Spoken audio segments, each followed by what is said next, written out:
working on the front lines. Can you tell us about the interactions that you have and what tips do you have for those who are coming across in your path, whether it be your questioning? And so my experience on patrol, it actually came, the best advice, even before I joined law enforcement, came actually from the judge. And what I was told was, for example, when you're being pulled over, right? You're gonna have your day in court. The side of the road, whether you agree with the officer's interactions, whether you agree with if you issue a citation, the side of the road is not your time to articulate your opinion based on the officer's interaction. That's what your court date is for. I've learned that this generation is very vocal. You guys are very expressive, so you're gonna voice your opinion, which there's nothing wrong with that, but there's a time and space for everything to happen. And so when you interact with law enforcement, one, make sure you're listening. You're being, you're listening to what the officer is telling you.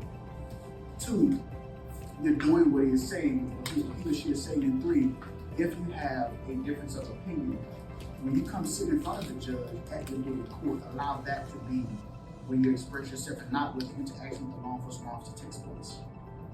So let me ask you this to both officers. Have you ever had anyone to talk themselves out of being arrested at the scene?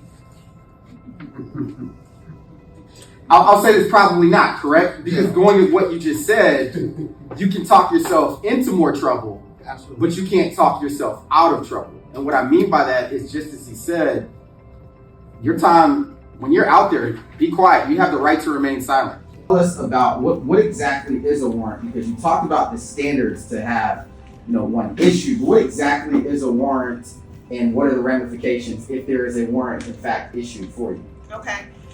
So let me tell y'all how a warrant is issued. I don't see or hear from anybody in this room except these two people. And I'm pointing to the officers, right? Mm-hmm. So what happens is they come up to the courthouse, or they call the warrant line, it's the EW line, and essentially they say, this is the probable cause, judge. And they tell me what happened. And then I have to make a decision based on what they tell me if there is probable cause to issue a warrant. 9 times out of 10, there is. Okay? And so again, part of the reason we tell you to, and I tell this to students that I talk to all the time, it's real easy to get into trouble, y'all, but it is hard to get out of trouble. All right. So this is a pledge that we want you all to take and to actually adhere to. It may sound hokey, it may sound lame and all this other stuff, but let me be very clear with you. Your words have power.